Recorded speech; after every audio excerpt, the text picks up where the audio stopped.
كم باز لە تەوەری دومی پرۆگرامەکەمانەکەین لەم تەوەرەیە باز لەواکەین کە کتێبی پێنجوێن لە کوانووی مێژوودا بڵاوکراوەتە و لەم کتێبەیە باز لە چەند لایەنێکی مێژووی پێنجوێنەکەەوە کە زانین کە چەندین ڕوودا و کارەساتی جۆرا و جۆر بەسەر هەرێمی کوردستانە هاتووە و بەڵێ بەسەر هەرێمی کوردستان هاتوو و تاوی ناوچە جیاوازەکانی هەرێمی کوردستانیش بێگومان پێنجوێنیش بەدەر نییە لەو ڕووداوانی کە بەسەریا هاتووە و لەم کتێبەیە وەگاماژەم پێکرد چەند لایەنێکی مێژووی ورد تیا خراوەتە ڕوو سەبارەت بام پێنجوێن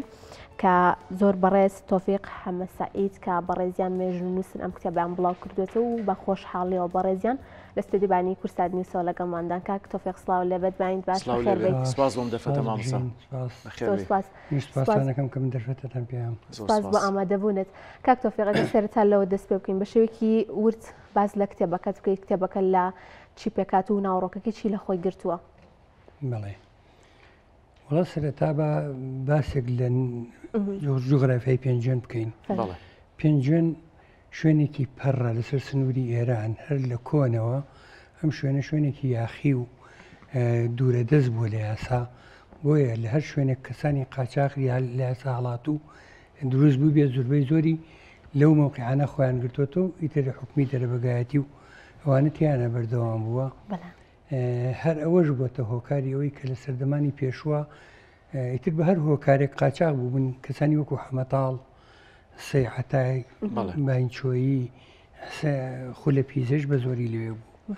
سەینە تاقە و ئەمانە کەیەکی دەستە و هێنی چەکداری خۆیان هەبوو بۆ ماوەیەکی زۆر لەو ناوچە ژیاون هەرچەند حکومەت بە شوێنە نەگەڕاوێ بەڵام ئەوان موقعێک بەس پێی سەختی موقعەکە و دووری لە یاساوە و پەڕ و حدود لەگەڵ ئێران بەدایمی جێگەی ئەوانەی تیابۆتەوە. هەر بۆ نمونە لە ساڵی 1961 لە مانگی 9 شۆڕشی ئەیلول دەستی پێ کردووە. هەر پاییزەکەی شۆڕش هەر پاییزەکەی ساڵی 61 پێنجوێن پڕ بوو لە پێشمەرگە. هەنی کە پێشمەرگە زۆر کەم بوو بەڵام دیارە شوێنەکە لەبار بوو بۆمانەوەیان بەشێکی زۆر پێشمەرگە ئەو زستانە و پاییزەکەی لەوێ بوون. یان شۆڕشی نوێ هەر لە ساڵی 76 منتیقەی شلێر و ناوچەکان هەموو سەرەتایەکانی هەموو پێشمەرگە سەرەتایەکان بە زۆری لەو منتیقا کۆبوونەوە شکان مەجموعەیە دێی زۆر لەو منتیقانەیە خەڵکەکەشی میواندۆس و میهرەبانن و شوێنەکەشی حدودە لەگەڵ ئێران و ناوچێکی شاخاوی و دارستان و پەڕیشە ئەمانە هەمووی هۆکارن بۆ دروستبوونی هەنێ لەو چەکدار و لەو بینانێ لە ناوچەکە کە ئەڵێم پێنجوێن جایە لە شوێنەکانی کە ئەوە هۆکارەکانێتی پێنجوێن لەگەڵ زۆر لە شارەکانی تر جیا بوو هەر جاژێ بێسە شەروایە. بەڵێ مامۆستا جیاواز لەوەی کە پێنجوێن لانکەی شۆڕش بوو وەک خۆدا ئاماژەت پێ تا مەفرەزە سەرەتایەکان لە ساڵی 76 بەشێکی زۆری لە پێنجوێن بووە. پێنجوێن بەوە ناسراوە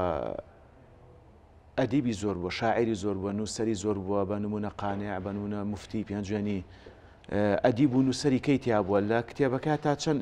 تیشکرد خسۆتە سەر ئەو قۆناغا ئەو نووسەرانە کە لەو سەردەمەیە. بەڵێ نووسەر لە پێنجوێنە هەر لە کۆنا شاعیر و نووسەری زۆر باشتیا بووە کەسی زۆر بەناوبان کە لە مێژووە گەورەی و پرشنگدارم مامۆستا مەلاوڕەحمانی پێنجوێنیە کە بە عەلامە ناسراوە. ئەم ئەلامەیە ینی وەکو شتێکی ینی علمی ئەو پیاوە وەکو تعزیزی وا بۆ شتێکی زۆر مەسەلا عالمێکی زۆر پایە بەرز بۆ شتی زۆری لێگەێڕنەوە کە گوایە لە ئەستەمبوڵ و لە مووسڵ و لەوانە علمی بڵاو بۆ تۆ اینجا حاشیەی نووسینەکانی مەلا عەبدوڕەحمانی پێنجوێنی لە زانکۆکانی ئەستەمبوڵ و ئەوەی میسریش ئەخوێندێ. پار پێرار کۆنفرانسێکی گەورەیان لە پێنجوێن گرت زانکۆی سۆران سەرپەرشتیەکەی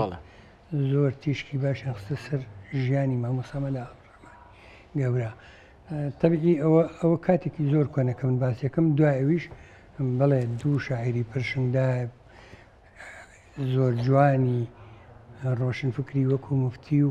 قانە دروست بوون لە ناوچەکە لەو سەردەمە تاریکیە لەو سەردەمەی دەسەڵاتی دەرەبەگایەتیە ئەم شاعرانە چاکی پیاوەتیان و وەردایەتیان لێڵ کرد و کەوتنە بڵاوکردنەوەی بیری تازە و ڕۆشنکردنەوەی بیری خەڵک سەرەڕای ئەو هەموو زەخت و زۆرش کە لە سەریان بوو هەم لە ڕووی ئاینی و هەم لە ڕووی دەرەبەگایەتی مامۆستا مفتی لە پێنجوێنە یەکەم کەس بووە کە کچی خۆی هەردووەتە مەکتەب هەروەها قانعیش بە هەموو توانایەوە هەوڵی خوێندن و خوێندەواری داوە و شاعری تریشمان زۆرە زۆر بوو و ئێسش زۆرمانی نووسەر و بەڵێ ڕۆژنامە نووس و بە درێژایی ڕۆژنامە نووسی باشمانە بووە ئێستایش هەمانە بەڵێ کاک تۆفیق ئاماژەت پێکرد کە لە پێشووتە کە نووسری بەتوانە هەبووە لە پێنجوێنە بەڵام ئەتوانین بڵین کە پێش ئەوەی کە بەڕێستان ئەم کتێبە بڵاو بکەنەوە کە باز لە ئەو ڕووداوە ناکات یاخود ئەو کارە سادە سروشتیان ناکات کە بەسەر پێنجوێنە هاتووە ئەتوانین بڵین کە نووسری دیکەمان هەبووە کتێبی لەم جۆرەی هەبوو بێت تایبەت بە پێنجوێن و گرنگی بە پێنجوێن دابێت بە هەمان شێوە بەڵێ چەند کتێبێک لەمە پێش نووسراوە هینی دیارە کتێبی شیعر جایە لەگەڵ ئەم نووسینانە ناشە کتێبی شاعیر وانەمان زۆر بووە بەڵام ئەوەی کە لە ڕووی مێژووی و لە ڕووی ڕووداوەکان و خستنە ڕووی ڕووداوەکان و بیرهێنانەوەی خەڵک بێ بەڵێ مامۆستا مەلا ئەحمەی کادیر مەلا ئەحمە مەحمووی پێڵێن ئەو دووسێ کتێبی هەیە لەسەر مێژووی پێنجوێنیان ناوێنەی پێنجوێنیان ئەوانە عەبدوڕەحمان لالۆ یەکێکە لە پێشمەرگە زۆر دیارەکانی ناوچەی پێنجوێن یعنی ئەگەر بڵێم ئەوەتی پێشمەرگە دروست بووە عەبدوڕەحمان لالۆ پێشمەرگە بووە هەر لە سەرەتای دروستبوونی شۆڕشی ئەیلوولەوە تا دوایی و شۆڕشی نوێی خۆمان وەتا کۆتایی تەمەنی ئەم پیاوەر پێشمەرگە بوو بەڵام کتێبێکی هەیە بە ناوی نیو سەدە پێشمەرگایەتی ئەویش زۆری دەربارەی هەڵبەت ترازاوە ڕوودانی تریشی تایە بەڵام زۆری لە بابەتی ڕووداوەکانی پێنجوێنە تایە و کتێبێکی بە نرخە بڵێ بەڵێ مامۆستا چەندین کەسایەتی لە بوارە جیاوازەکان هەیە لە پێنجوێن چۆن باسی ئەو کەسایەتیانت کردووە لە کتێبەکەیە ئایا ڕەچاوی بێلایانیت کردووە لەلایەنە مێژوویەکەیە من بۆ خۆم هەرچی بم شتێکم بەڵام قەڵەمەکەم شتێکی ترە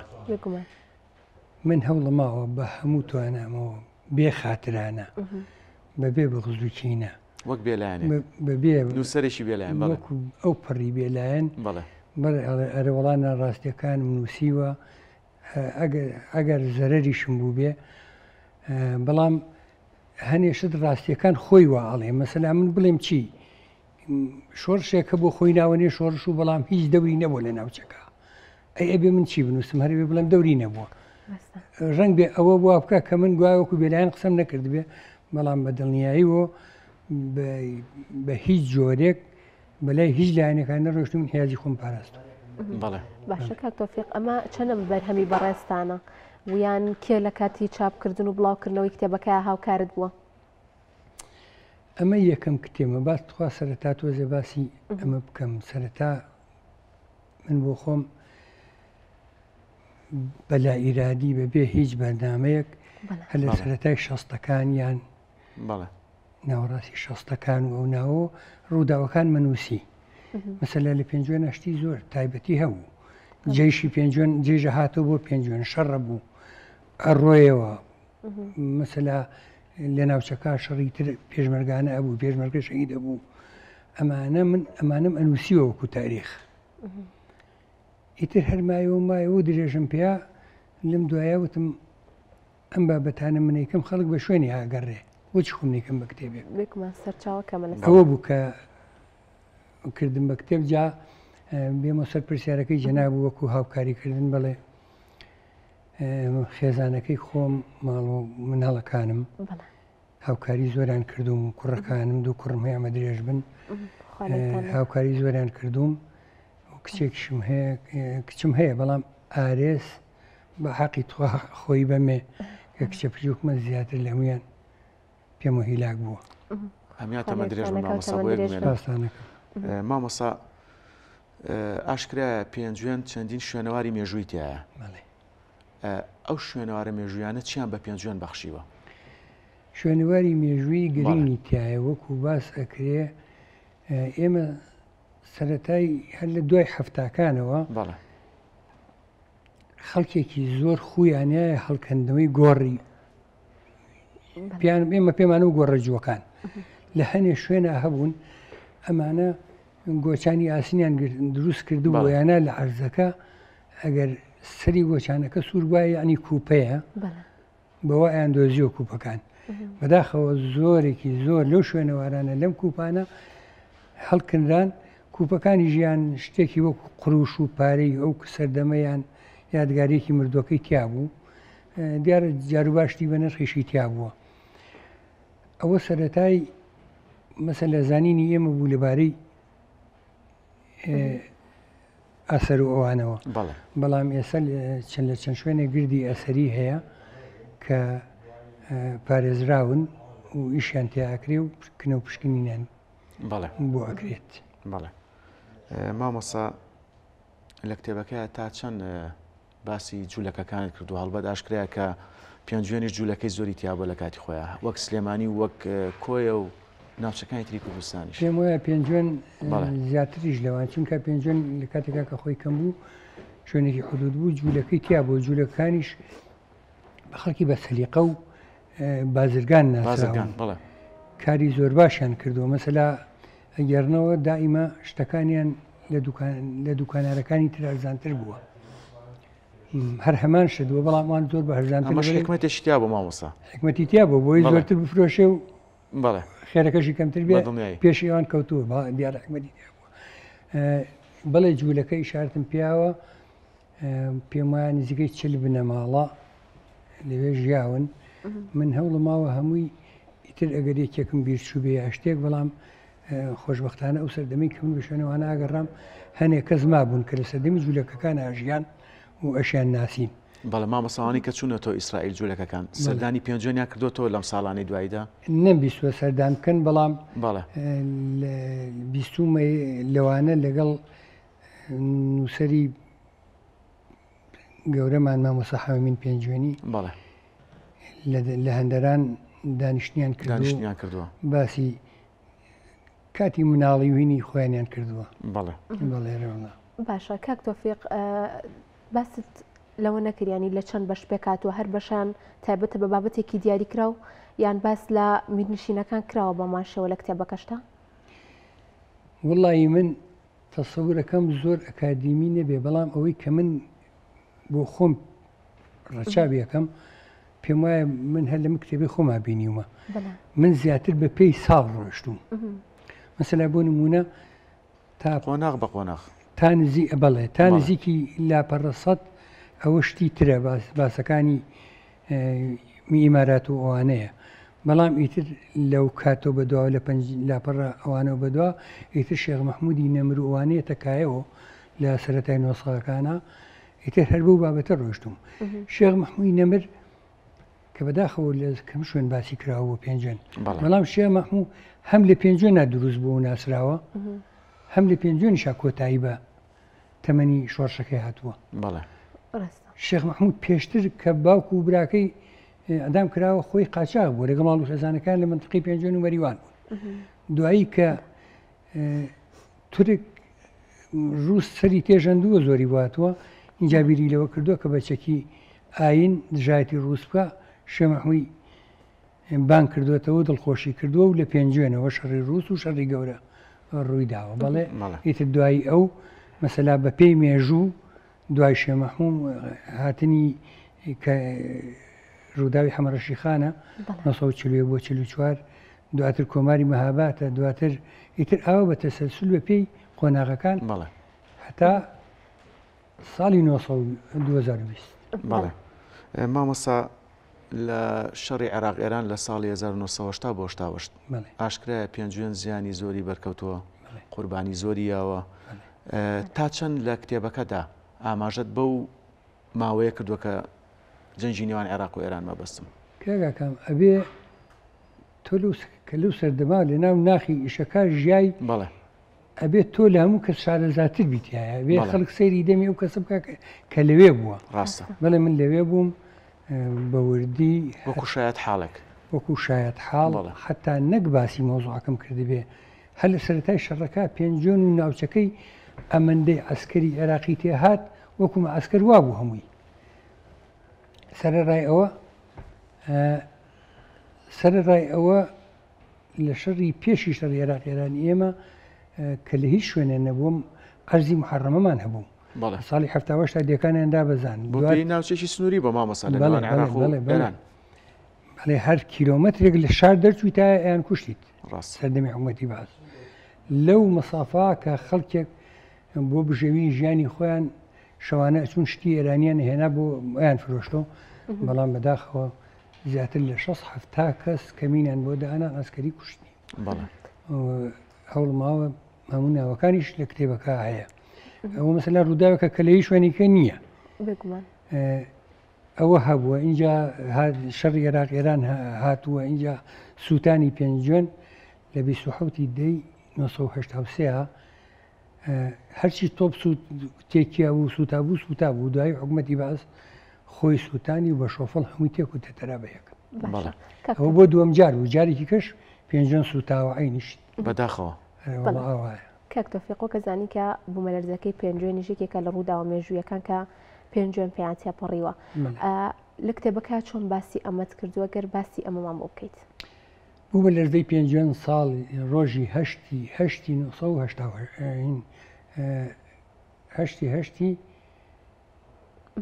بەڵە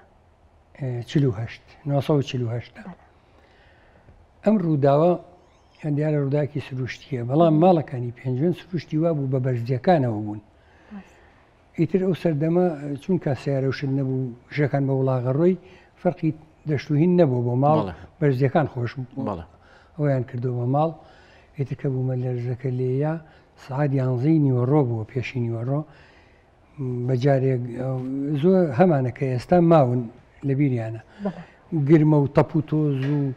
ئەوانە هەمووی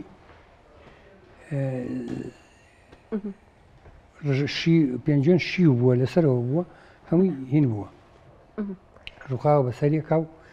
ئیتر وەکو باس ئەکرێ حەج و لووری سەگ و بۆڕی وڵاخ و هاواری خەڵکۆوانە وەکو قیامەت دوا بووە کە یەکەم جار لێ یاوە لەو یەکەم جارەیە 2 کەس شەهید بوون کە یەکێکیان ماماو ڕەحمانی ناو بووە پیاوێکی پیر بووە ئەوی کەیان کوڕێکی گەنج بووە عومەری ئامۆزا عەلی ناو بووە ئەم 2 کەسە لە سەرەتاوە تیا چوون بەڵام ئەم بوومەلەرزەی وازی نەهێناوە بەو جارە کە بڕوە ناوە هاتۆتەوە هەتا بە مەجبوری خەڵکەکە چۆڵی کردووە لە خواری شارەکەەوە دەشتایەک هەبووە ئەو کاتە بە ئەڵێن پارەی ڕێکخراوێکی بەریتانی بووە ماڵی 25 جنیارانیاونەتێ بە تەیمان و کەپر هینیان کردووە شتێک کۆخێکیان دروست کردووە بە کۆڵەکە و تەیمان و کەپر پێی وتراوە بەنگەڵە ئەوە بە ڕیز خەڵکەکە هاتوون تا ئەو زستان و ئەو ماوە کە بوومەلەرزە بۆ لێ بوون جا ئێسش ئەو بەنگەڵەکان لە پێنجۆنە یەکێکە لە گەڕەکە هەرە گەورەکانی پێنجۆن بەڵێ زۆر سپاس بۆ زۆر بەڕێز تۆفیق حەمەد سەعید نووسکان بەیانە لەگەڵمان نابوویت و کۆمەڵێک زانیاری زۆرت بەدەن زۆر سپاس کاک تۆفیق سەرکەوتوو بن مامۆستا خەرمان بەرەکەت سپاسانەکەم هەر سەرکەوتوو بن زۆر سپاس